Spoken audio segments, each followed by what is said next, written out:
Welcome to the Backseat Leadership Podcast, a leadership conversation for those not in the driver's seat of their organizations. You can learn by visiting www.backseatleader.com.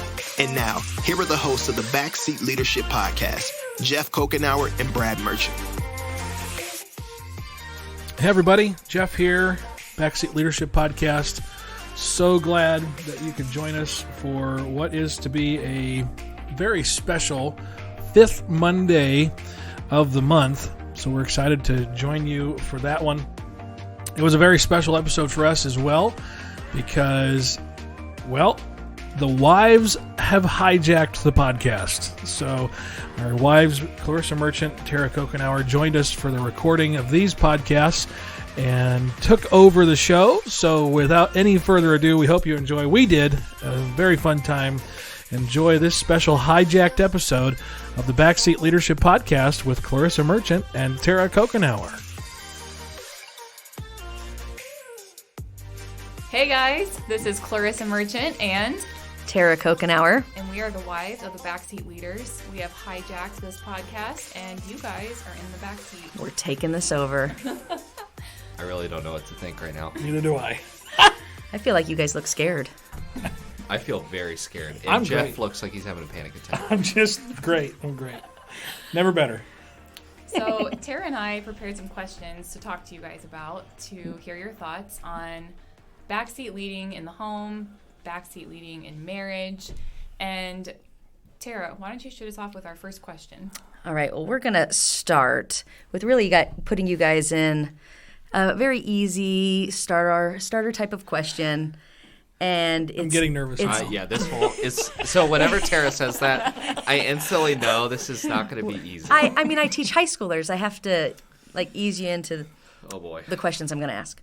So the first thing we're going to talk about is just as wives, what are 3 ways that we can cheer you on as you lead from the backseat? Brad? Oh, you're good, Jeff. You're really good. Oh man, great question. Here's what I would say. And by the way, our audience should know I have no notes in front of me, None. which makes me very scared. You're good at this. I would say 3 things. Number 1, you guys know us more than anybody else. So you know all the good, but you also know all of the bad.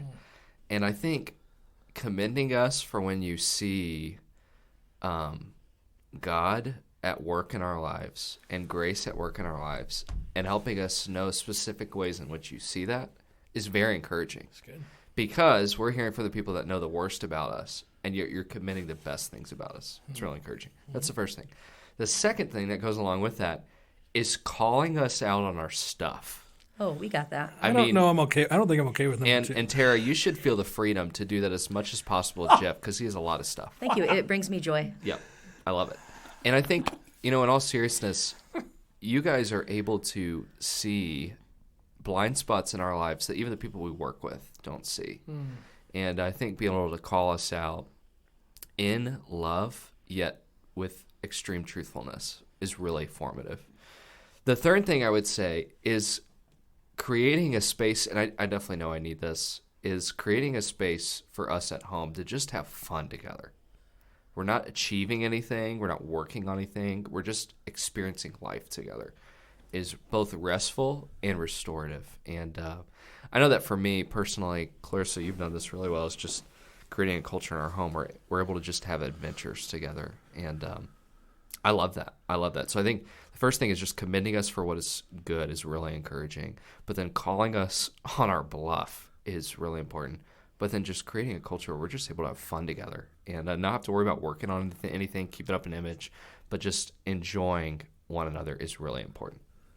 So Jeff, what would you say? Now that you ditched that to me, and I ditched it to you, which I shouldn't have done because you stole all the good stuff. I echo all of those things. I'm just kidding. You can get away with that. Why not? That's Wow. great. No, I think those are great. I think also I would add calling us to see the best in the situations that we're in. because oftentimes when you're in the back seat, you don't have the ability to make the changes that you want to see done, or it takes longer and with more effort, and so having the space where we're forced to think the best about those situations is probably really important. And so that's one, force us to see the best. The second one I would say is remind us gently of our responsibilities when we forget about them. Because sometimes we're taking selfies now. That's what we're doing here. It's great. Jeff, what are you talking about? It's all Brad's fault. I took a normal picture if that was not a selfie. Yeah. So I love selfies. Back to number 2. Yeah, sorry. Which So remind us when, sometimes we can get into ministry, we can get into work, we can just keep going, and we just need to hit the pause button and say, hold on a second, you got some stuff to take care of here. And then the last one is, and I think this is probably in general for everybody, is just to remind us of the grace that we need as well. Because oftentimes we can forget that we deserve grace as well. And we can be really hard on ourselves and for the benefit of trying to be better, and we just need to be reminded of that grace. Wow, you came up with that all on the fly. I'm proud of you. I'm here to help. Both of you. We commend that good work that you just did. Yes, I want to make sure you know that there's a lot of grace coming from both Clarissa and I. Who set this up? We are grace-filled. Oh, man. Wow. It's good.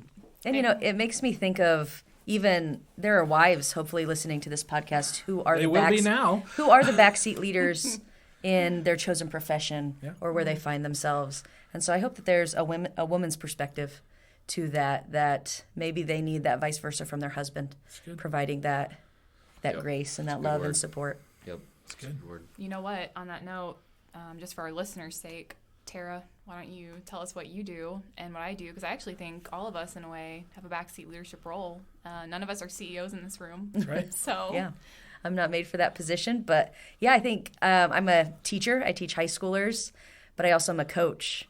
And being a female coach in pretty much a male-dominated world, or I teach golf and I coach golf and I coach track and field. And I'm surrounded by men more than I am women. And so sometimes it feels to me like I'm taking the lead from others. I have a great principal. I'm very blessed with administration in my building, in my career, that have affirmed me and made me grow. But at the same time, a lot of the things that Jeff, my husband, brings home, I can identify with. And so, that's what I do. What do you do, Clarissa? Mm-hmm. And I do therapy with kids who have autism. I'm a supervisor at a local center. So I supervise the therapists and lead the kids' programs. So I'm kind of like in the middle where I oversee those things and try to foster that growth with both those populations, the employees and the children. But then there's a whole other host of staff above me that I'm responsible to answer to and follow. So all these conversations have been helpful to us as well, I would say. Yep. Next question. And Jeff, you can answer this one first. Oh, yes. Since you deferred get a hard one. to Brad Can you on the last reconcile sovereign election with human free will? Oh, gosh. Next question. I want to hear so I don't get fined. Oh. Marshawn Lynch? Yeah. Yeah. I like it. What is something that the wife or spouse of a backseat leader could do that would actually be tempting to the backseat leader to respond poorly in the workplace, that would just not be helpful to you in the home or in your relationship? So you come home after a hard day, something really frustrating has happened. That never happens to you, Jeff. Never. I make all the right choices. Never happens to any of us, So, But if it did, what would be something that you truly would not be helped by to hear from your wife, or husband, or except husband. you don't have a husband. That's true. But if someone's listening to this Yeah, with a your husband, spouse. yes, We get your it. spouse. We got it. Yeah, so if I'm understanding the situation right, tough day, come home, what now? Or what wouldn't be helpful? I think the most critical thing is the home should be the safest place for anything at all, right? And so there comes a point where, especially, with my personality, I suppose, I can often be intense. I'm not always angry, but it comes off as anger. I can be frustrated, annoyed, in tension, in conflict with even myself, and it comes out as anger and intensity. And so for Tara, who's way more reserved, thoughtful, better at life than me. Keep going. You can keep going. I'm going to stop there for your pride. You've actually been listening to Backseat Leadership Counseling Sessions. That's right. We're fairly newly married. Yeah, Brad and that's Clarissa. That's right. And we still have no idea what we're doing. But I do think it's important that it's a safe place. So there's some moments that just need to be almost like venting sessions where, yeah, it's vomit. Because when you vomit, stuff comes out that's healthy for you and stuff comes out that's not good for you. That's why you're vomiting. And that sounds like a terrible illustration, but it's really accurate. And so, I'm not going to sit here and extend that illustration any further, but it's helpful to get those things out. And then, okay, why did that happen? And why is it taking place? And so having the ability to vent and then come back and evaluate, I think, is incredibly important. And the hard part is that there comes a point where you have to recognize, as the person who's in the backseat leader position, it's not always helpful to come home and vent all of the time, especially if it's when the same stuff over and over. You gotta preface that, and you gotta evaluate that at first, and then go, okay, maybe if I wouldn't do the same thing. So anyway, but I think having a safe place that you can come home and vent, and not going, all right, let's fix this right now. Well, I just puked, and I need to rest for a minute.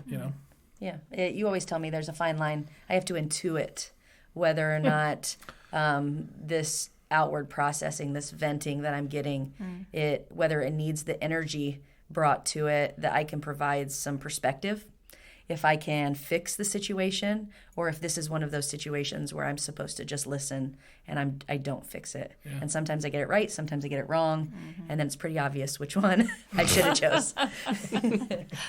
Yep. I think we all experience that, exactly what you just described, Tara, in each of our positions in a marriage or roles. And what would you say to that, babe? Yeah, I don't have anything else to add. I remember a pastor one time said that he could always tell when someone on his staff was talking bad about him by how his kids treated him on Sunday morning. Because what would happen is inevitably he'd come home from a meeting and the husband would begin talking to his wife in front of the kids about the pastor. And people pick up on that, and especially kids. And I think if you're a leader of any gender listening to this, you need to be really careful about how you talk about what's happening at work with your kids, and talk more about the good things and hide the bad things. And that's not to just help the kids be ignorant of what's going on. The world is hard. You have to have discernment in what you share with them. But I think if you're always going around talking about other people's failures before your kids, but never celebrating the goodness that you see at work, especially if you're a church leader, your kids will end up hating the church because of that. So I think that's something that I would add. Yeah, it's really, really good. Yeah. Discernment's critical. Yeah, it is. All right, good job, guys. You handled that one well. Okay. Are you ready for the next one? All right, this one I'm really interested in hearing, just because Great. I'm already it's something scared. I'm curious about. No, like something that we don't know. And the question is, what's one thing you wish we, your wives, knew about backseat leading? Like things that we don't get, we don't understand from your position. What's it really like to be a backseat leader, and coming home and wanting to be understood? I think the first thing that comes to my mind is, and this is true of anybody who is in a leadership role, is considered a leadership role but isn't the leader, is the desire for change and the tension of control. And that I don't have those things all the time. And again, I think it's easy when we start talking about like problems or tensions or issues that we find in our workplace, that there are certain like situations and names that we're probably thinking of, but it's not that it's not that our situation is awful at all. My workplace is a good place to work. We have good relationships, and so it's important to say that out loud. But to say that there's times when inside of good relationships and good connections that there is that okay, I want to see this thing change, but I don't necessarily have the control to make it change. And so like the tension of those things is really, really difficult. And there's literally nothing in the moment of the vent, in the moment of the conversation at home, in the moment of the processing in my head, that there's anything I can do about that because of the situation that it's in right now. And I think I don't know how you change that. There's really no, here's the practical next step. I just think that's a reality that happens for people who are in the back seat, and for however long the control is not available, or the ability to make the changes available, it's going to be there until it changes. Yeah, and just because you're upset with something that might have happened doesn't mean you're upset with everything around you. Right, exactly. But I know for me, it can seem like that just because it's so intense, right? And so it's. But I think that's a critical thing to think about. So. Yep. I would say for myself, and probably this doesn't just apply to backseat leaders. I think it applies to everybody, but it's really hard to separate who I am from what I do. Yeah. That's really, really hard. So whenever I combine those two and I marry those two, my identity with where I receive a paycheck from, when things are going really well with where I'm getting my paycheck, I feel awesome about life and sometimes even proud. But then when things are going really poorly, all of a sudden, it's like there's this gray cloud over life. Right. And I think something that's really hard, especially for a backseat leader, is something you hit on, Jeff, is a lot of times we can't dictate the culture around us. I mean, we certainly can change the culture we've been given and the sphere of influence we've been given, the people we lead and oversee. And are charged to care for. But as far as the whole organization goes, sometimes we're kind of not behind the steering wheel. We're in the back seat. So wherever the car's going is where we're going too. And sometimes that's a good place. Sometimes we're not agreeing with how we're getting there. And other times we don't think it's a good place. And yet we're in the back seat. And in those days, it's really important to remember who I am is not what I do. Mm-hmm. And those are the days where I really have to preach that to myself. Yeah, that's just good advice everywhere. Yeah. As a teacher, I'm told all the time, like, you don't have to take it home with you. And I am terrible at that. Yeah, so hard. Yeah, I feel it so deeply. And like being married to a pastor, I've even got a glimpse at that. That's even so hard. Important. Yeah. So you guys we're all actually backseat leaders in our companies. Yep. But you guys are the leaders in our home. How, when you come home, do you calibrate? Oh boy, I'm scared. I'm so nervous. They did just tense up. Well, if you notice the silence, that's not talking. Jeff just passed out. There's no need to be anxious. Yeah. How would, for those homes who operate in that way, where someone is typically leading more of the things in the household, how do you calibrate coming home after not being the one who is in the front seat to joining your spouse up in the front seat in the household? Mm-hmm. Is that hard when you come home? Yes. To switch hats? This has been another episode of the Backseat Leadership Podcast. This is the end of it. No, I'll respond. I think it's yes, and we've talked about this before. We're going out that night, and I'll say, I've made all the decisions today. I am tired of making decisions.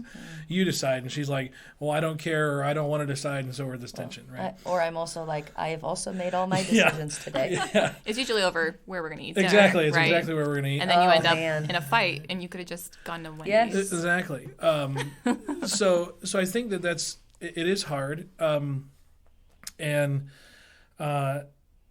I think it takes directional steps. And so, one of the things that we've learned in the process is that our calendar, especially on my end of things, because hers is pretty regular, is important to maintain because it kind of sets for us when I'm going to be home, when I'm not going to be home.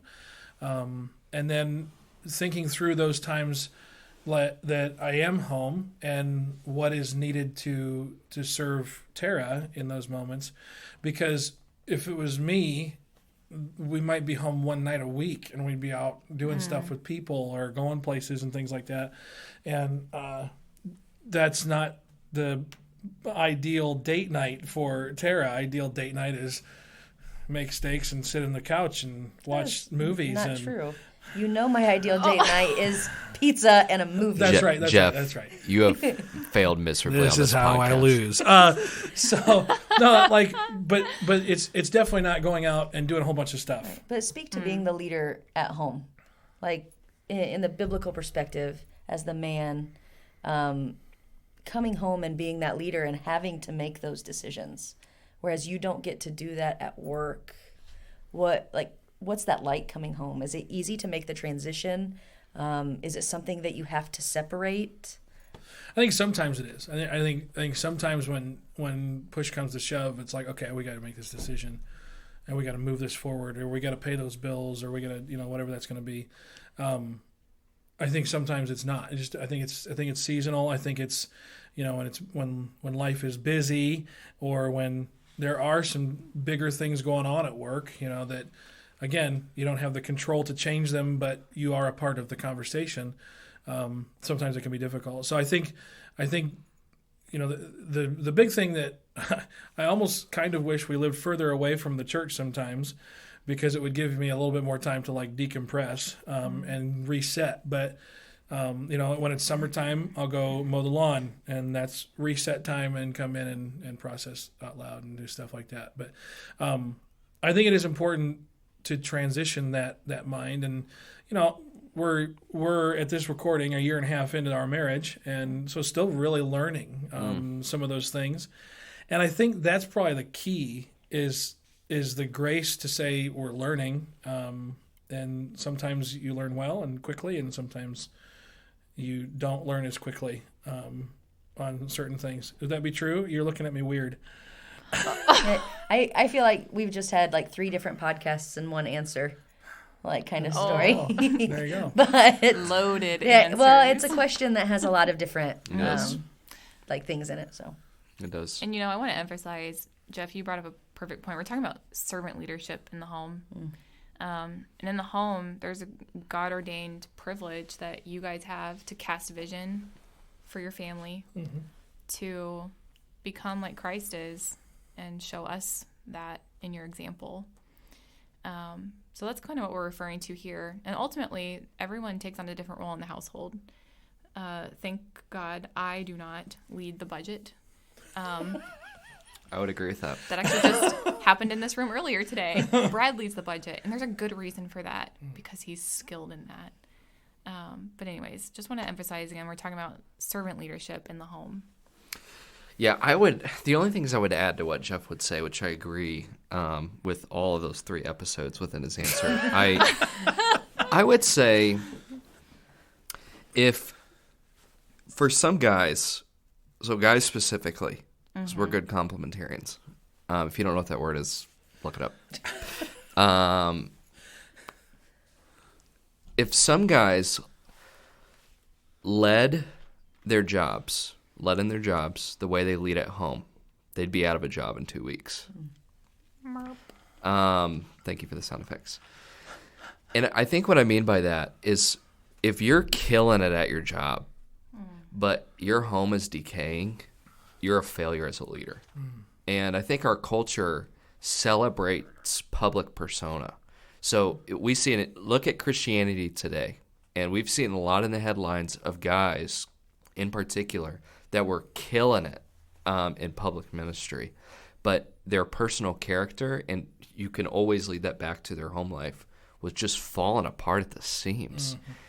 And yet it's those unknown, unseen, faithful men that just live and lead flourishing homes, flourishing wives, flourishing kids, wives that just love being married, love their husbands, aren't ignorant of his sin and downfall. I mean, there's no man that's perfect, certainly, but kids that love Jesus and love their dad and love their mom, and yet they're not super well known, but they're really killing it at home.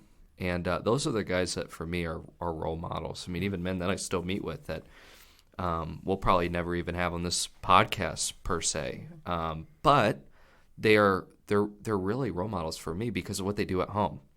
So I think that's important to note, that if you're doing a great job at work, but you're really failing at home, you're failing. I think that's important to note. The second thing is this. A mentor of mine told me this years ago. He said, and I have to, like, this is even just self-indicting saying it, but he said, home is not a refuge for relaxation, but a context to serve. And if I view my home as just a giant couch where I can just come home, I'm finally away from home, or work, I can relax, I can do whatever I want, my agenda, everybody serves me, I'm king of the hill, that's going to be a problem. But if I view my home as hey, you know what? I've had a hard day at work, but to your point, Tara, a friend of mine told me this, he would always die at the door. He said that he would get out of his car, he'd come to the front door, and he'd literally sit there, say a quick prayer, Lord, I am dying to myself right now, dying to everything that I just carried with me in that truck as I drove home from the church, and I'm leaving it right here. I'm dying at the door. He'd go in, and I'm going to serve my family. I want to be that kind of guy, that when I go in, I'm asking the question, how can I make my wife's night a lot easier? What can I do around the house? And maybe sometimes it's just, hey, we're going to hang out and have an awesome time. I love those nights. But maybe some nights it's, hey, I need you to do the dishes. I need you to sweep the floors. I need you to do the laundry. See, what I heard him say there is that we need a truck. Well, I'm just impressed by his ability to, like, repeat quotes from memory. Thank you. Every time I listen to the podcast, I'm like, did he write that down or was that from memory? Because that's I love that. about the only thing I'm good at. It's bradmerchantblog.com. I can't quote the Bible, but I can quote other people. No, I love that. We talk a lot about my struggle with that word submission when we were getting married, and Andy Stanley said something that, like, we continually go back to, and that's, in marriage, it's a submission competition. And that servant-hearted leadership really just pushes us to be those servants to one another. That's a good word. All about competition. Outdo Oh, one well, we do another. love competition, but Not on the golf course. we play some song pop party at home. And Okay, can I ask a quick question? Oh, okay. You're playing one-on-one in golf. Who wins? that's not fair. She You tees wanna off take that 150 one? yards in front of me. Also, to be clear, I played college golf. So the first time we ever played golf, I learned a valuable lesson, and I said, we're no longer keeping score. Did we even keep score that time? Yes. Didn't remember I that. will say I don't shoot high enough to not really keep score, but I don't keep score, and I don't tell people so that we go and enjoy it as a date. Sure. So you crushed Jeff. Thank you for Thank you for reading into the anytime. subtext there. You know what? Thank you for those awesome biblical principles just now. Outdo one another in showing honor, not keeping score. Wow. Tara, you're just full of wisdom. Wow. Backseat leader wife. I didn't know I was doing either of those I don't things. think you're going to fit through the door, okay? So My head is Your currently head growing. is huge. kidding. We have one more question before we're going to turn it over to you, and you guys get to ask us a couple questions. But the last one is, what are two things that we can do, because we were talking about our household and how we're trying to love one another well, to serve the Lord well. What are two things we can do in our household to promote us flourishing as a backseat couple? Because ultimately, our ministry is something we do together, and we want to support you. What are those two things in the household? Brad's having a physical I response. know, there was a deep sigh. He's rolling his head back. All right. You want to go? Here's what I'd say. I'd give you three. That's a Oh. bonus You one. always for give free. three. For free. I'm right. doing one then. I speak in outlines. This is all. You actually, let me tell this story real quick. You do speak in This outline. is an extended episode of the Backseat Leadership Podcast, by the way. And Is I it hope you longer? enjoy it. I That's like all it. I like it. It's getting there. You do speak in outlines. I remember when we were dating, one of the first times. All right, let's cut it. Wow. We were on a walk, and it was one of the first times that you wanted to share with me specifically some of your thoughts about your care for me. And we're walking through this beautiful college campus, and you said, Clarissa, I want to share some reasons why I love you. And I thought, wow, that is so, I'm just blown away right now. And then he said, there's 3 reasons. And then I was even more blown away, truly, because I just love how God created. And then I had 4 applications at the right. end to apply the 3 reasons. You had a poem in there too. Yep, and then we had And an Bible altar call. verses to Yep. support each one. Yep. And then we greeted one another with the holy kiss. At least that's what I wanted it to That's end what in. you're It working didn't. towards. It didn't. It did, probably. So here's what I would say to the original question. Chuck Swindoll, who I love, gives 3 recommendations to basically everybody he meets. He said this is like his one sermon of his entire life, and it's so good. 3 things. First, know who you are. Secondly, accept who you are. And 3, be who you are. And I think the reason why I bring that up is it's really hard to do that. One, self-knowledge is a gift. And we've talked about this in past episodes, Jeff and I, but to know who you are is a gift that you not only give yourself, but other people. Because you don't try to be someone that you're not. You don't live out of insecurity or fear. You just know this is how God made me and all of my glory and all of my mess. And I think that's something that a spouse can give to their spouse is the gift of self-knowledge. And that goes back to what we talked to earlier, calling us on our bluff, but then also commending the good that you see, helping me know who I am. The second is helping me accept who I am. I've never, and maybe I'm just hanging out with the wrong people, but I've never met someone who just loves who they are. All of us have something that you're like, yeah, I got some quirks I wish I could change. I wish I could change this about me or this about me or this about me or this about me. And yet God doesn't make any mistakes. I know that Ephesians 2:10, it says that we are God's workmanship. In other words, the Greek word for that is a poem, and I really like that. God, each of us is God's unique poem, and he doesn't make mistakes. He doesn't write rough drafts. It's always finalized. And I think that's something that we can give to one another is the gift of saying, I love you just the way you are. I love you just the way you are, and all of your quirks and all of your mess. That's why I love you. I have always loved Clarissa because of her quirky jokes, you know? I mean, there's Bad jokes. Bad jokes sometimes, but they're hilarious because they're so bad. And I love that about her. And she loves all my dad jokes, and they're basically all dad jokes, but she loves them. And we love that about one another. It's helping me accept who I am. But then the third thing, be who you are, you know? And just giving us permission to say, you know what? I love you for you. You need to be you. Because that's the best version of you, right? Yeah. And I think those 3 things come to mind because that's what I need as a backseat leader. I'm tempted to believe the opposite of all those things. I'm always tempted to run away from knowledge of self because I hate knowing the real me. And part of that is because I don't want to accept the real me. And because of that, I don't want to be the real me. And I think that's something a spouse can give to their spouse as a gift. It's a podcast episode right there, That was too. a really good one. Yeah, thanks for that, Brad. You know, I mean, most of us, raise your hand if you've ever had that dark thought for a second. Like, I hate the kind of person I am. Like, I hate my personality. I hate. We have all experienced that before. So thank you for that encouragement. What would you say to that, Jeff? I don't know that I can say anything more. I think the only thing I would add to that is then to encourage that to happen, right? Is just to regularly encourage those things to happen, whether it's evaluation of who you are, whether it's encouraging us to press into who we are, and just being more vibrant in those things. You know, one of the things that I can get caught in is I can get lost in the weeds of all the everyday stuff. And I mean, I can be pretty critical of myself almost to the point of paralysis. And so encouraging me to, you know, to get out of that rut and to get into a new thing. Like, even if that means just go do something different today, right? Don't just, you know, maybe you mow the lawn on Saturdays. Well, don't do that today. I don't mow the lawn on Saturdays, but I play golf on Saturdays. But like do something different to get out of the rut that you're in. So those were Chuck Colson's way better than Chuck Swindoll, not Colson. That too. They're both pretty cool. They are.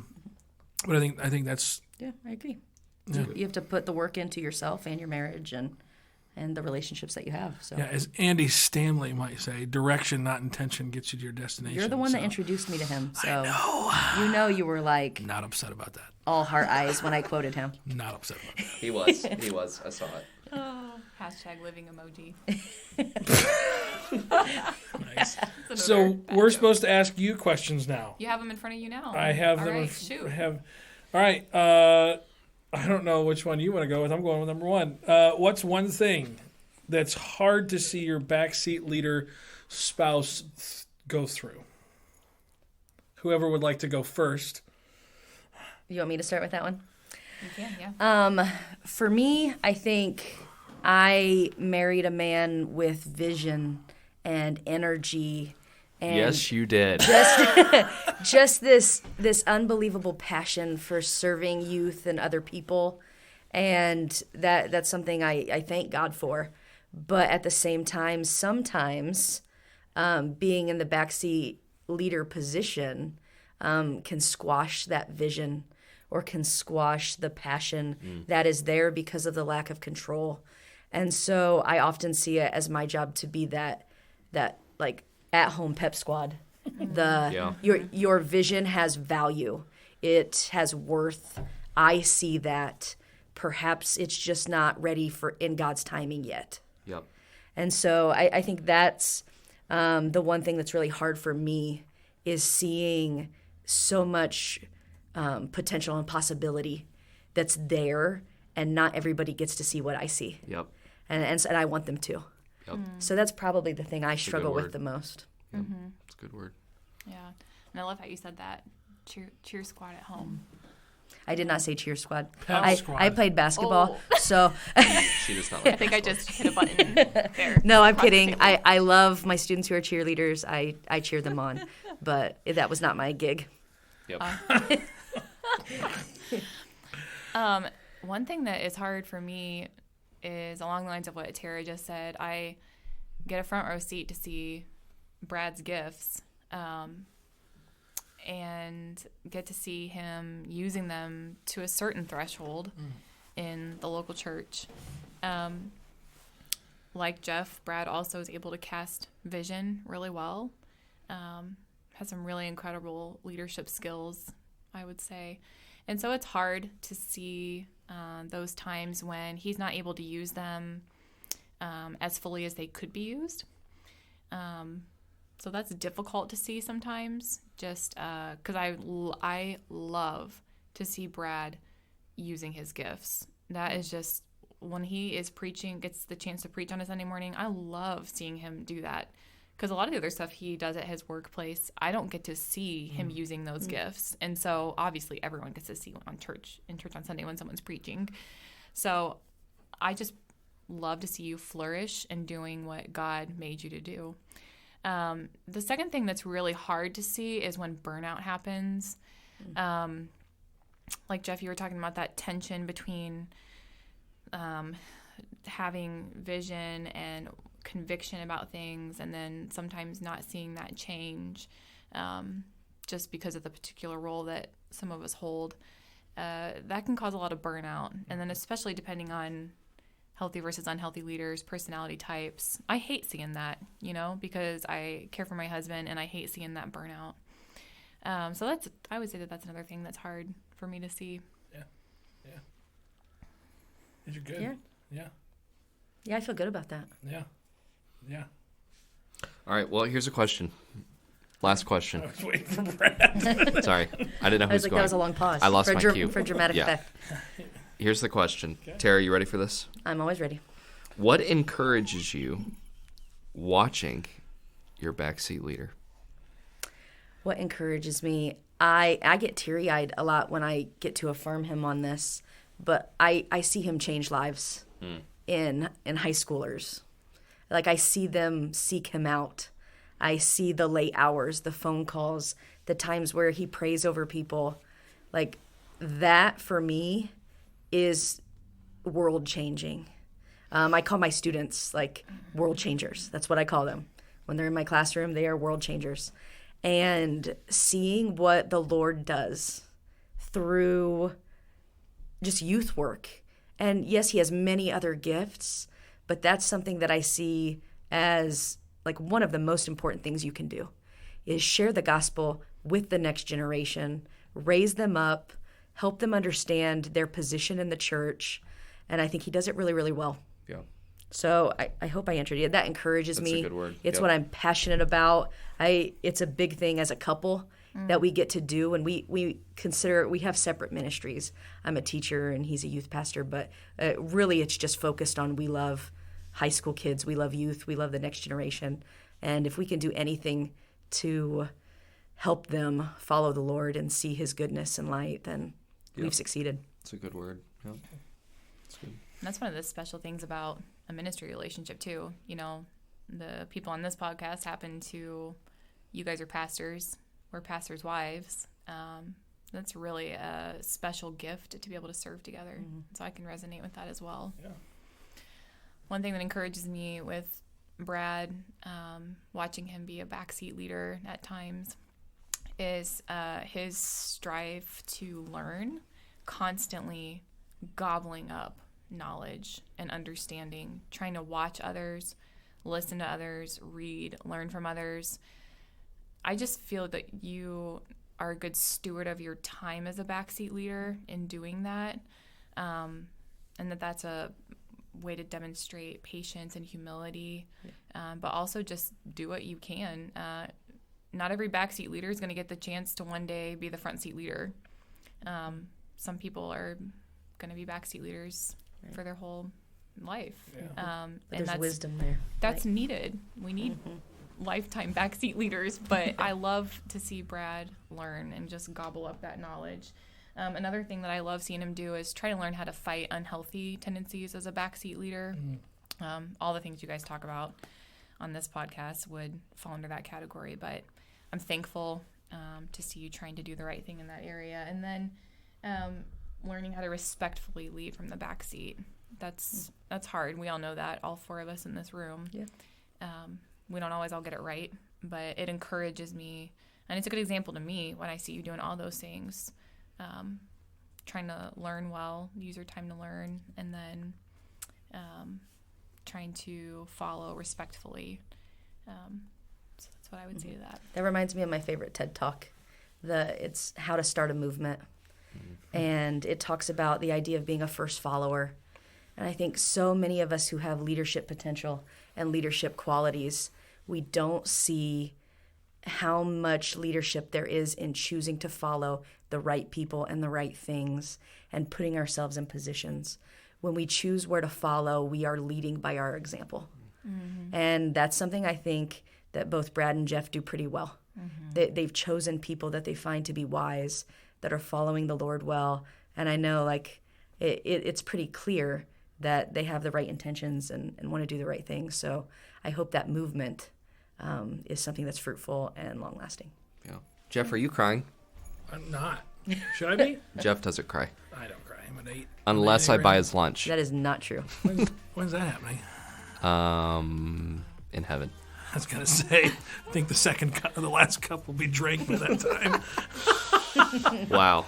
Well, guys, this has been a fun episode. It has been. I hope our listeners have enjoyed this. Different, but I love it. Thank you for letting us hijack your podcast. This is awesome. Yep. It's allowed every once in a while. We were nervous, but it turned out good. So We did. I'm glad. Glad you got to meet our wives on the backseat. The team got to meet the wives on the Backseat Leadership Podcast. That's right. Thanks for joining us. Yeah. We'll see you next time on the Backseat Leadership Podcast. Thanks for listening to the Backseat Leadership Podcast. If you enjoyed today's episode, subscribe and leave a review to help other backseat leaders join the conversation. For more information, visit www.backseatleader.com.